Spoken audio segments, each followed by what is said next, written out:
Hey, Motorman here, and this week we're going to talk about the most important of the three techniques that I teach, and they are, of course, the proper use of your head and eyes, the friction zone, a little pressure on the rear brake to help steady the motorcycle.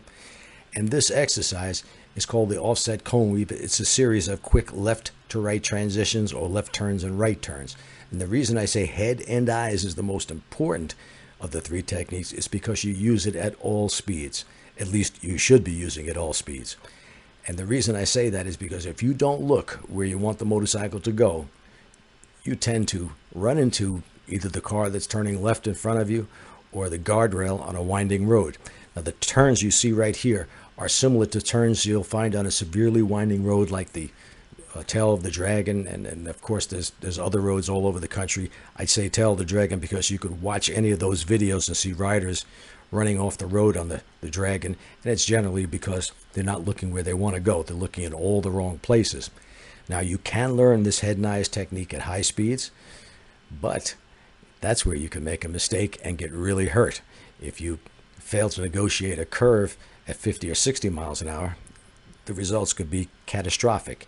If you fail to make the turn here under controlled conditions at 10 to 15 miles per hour, depending on what kind of motorcycle you have, generally the worst that could happen is a tip over.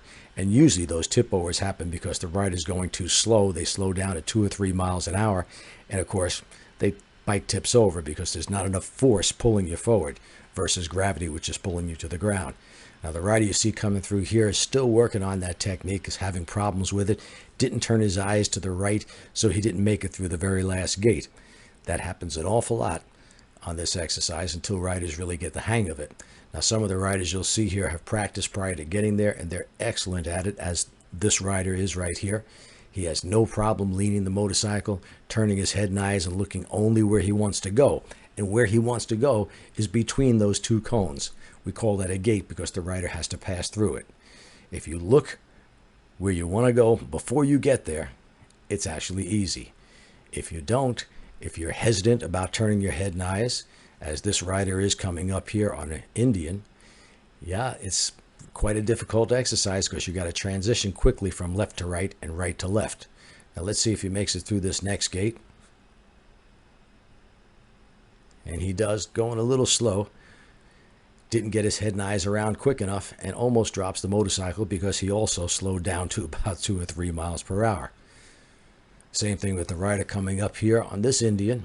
We had two riders on two Indian touring motorcycles. I think they call them the Chieftain. And both of them seem to have this problem. They should have practiced a little bit more before coming to the class by using my Ride Like a Pro video, and they would have done a lot better. Of course, everybody improves during the class, but these riders did have quite a few problems turning their head and eyes and looking only where they want to go, in addition to other problems with the friction zone. But it is so important to learn to use your head and eyes and look only where you want to go and never at the thing you don't want to hit. That will save your life out on the street. I usually hear from a few of the YouTube commenter experts, I call them, and they tell me that they believe that a low-speed handling has nothing to do with riding a motorcycle at high speeds, and they don't need to know this stuff because they never use it. They never ride at low speeds. Well, the fact is, before you get to high speeds, you got to be at low speeds. You got to be accelerating. And if you don't know how to use your head and eyes and the proper techniques, it's easy to just cruise straight on down the road, making great big wide bends every once in a while. But when something gets in your way unexpectedly and you have to make a transition like you see here to avoid a crash, well, it's not going to happen for you. Out on the road, you got one chance. Here, you can do this exercise over and over again until you get it right. And as you see, some of the riders are doing terrific, others not so much. Now, you tell me, who would you want to ride with? Somebody who's having severe problems making left turns and right turns or transitions, or somebody who's, well, should I say, a little handicapped in that respect? But come on, folks, you learn to walk before you learn to run, and that's what we're doing here. In fact, in motor officer training, they won't let you on the high-speed course until you've mastered the low-speed course. And that's because that most important technique, the proper use of your head and eyes, is so important at high speeds to avoid a crash or any obstacle. Now, in this class, we had 11 riders, and there was some that had really practiced and worked on this stuff prior to getting to the class, and it really shows. And we had others who had practiced a little bit, such as this rider here, who's pretty good. And then we had some that were, well, let's just say they had some severe problems. Everybody gets better, and generally I can improve riders' skills by at least 100% and sometimes 200% in the class. It really depends on a rider's fear level and their ability to follow the instructions that I give them. And we had 2 Indians and a Goldwing in this class, in addition to Harley Davidsons. By the way, that rider just missed a gate out on the street. If he was trying to make a turn, yeah, he would be running right off the road. But I should mention that the Indian motorcycles are more difficult to handle at low speeds, as is the Road King, but for 2 completely different reasons. The Goldwing is a little more difficult to learn the techniques on because the throttle is so sensitive. The slightest movement of the throttle makes the bike leap ahead if you're not in an exact perfect sweet spot of the friction zone. Now, the Indian motorcycles, it takes more force to turn the handlebars back and forth than it would on a Harley Davidson, and they have what I call a very lazy throttle. It almost makes the motorcycle feel like it wants to stall out at low speeds while in the friction zone. That's not the case. It's just a sensation that, at least that I get when I ride an Indian motorcycle. I'm not sure it has something to do with the computer, I've heard, that doesn't want to give you enough throttle, or doesn't want to give you as much throttle as you're asking for as quickly as you're asking for it. It's not a big deal. I have no problem riding an Indian through this exercise, but whenever I get riders on Indian motorcycles, especially if they haven't practiced, they will have some serious problems with that friction zone.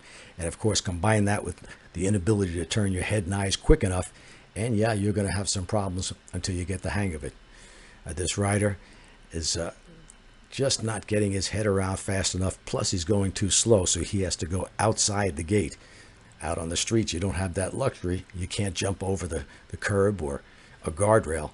So it's important, again, to learn this stuff at low speeds, where the worst that could happen is a tip over rather than a severe crash. Now watch this rider. He's doing a figure 8 here, and this is 24 by 48, I believe.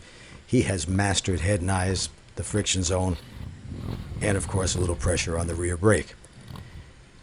The figure 8 forces you to use your head and eyes to the extreme, because if you don't get your head and eyes around quick enough, there's no way you're going to make a figure 8. I realize you don't have to do a figure 8 on the street, but it's good to practice it simply for the fact that it forces you to use that head and eyes technique, and it will tell you how good you are at that technique. This rider also has mastered it. He really gets his head around quick and has no problem whatsoever making a figure 8. Now, this rider initially was on a white Road King that we rented him, and he was having all kinds of problems, so I put him on a smaller bike. This was my Sportster training bike, and he got it almost 100% better. In fact, I'd say maybe 120% better than he was on the Road King. I said, "What does that tell you?" And he says, "Well, I'm not getting a Sportster." I said, "Well, the point is, you probably have a motorcycle that's too big for you to learn the techniques on, and maybe if you have the finances, get something smaller, learn the techniques, and they'll translate directly to a bigger bike." This rider on a Goldwing, this is a new Goldwing, by the way, and it's not the DCT. It's got the clutch and throttle. He's got the techniques down pat as well. He even sent me a video prior to coming to the class to say, yes, I've practiced.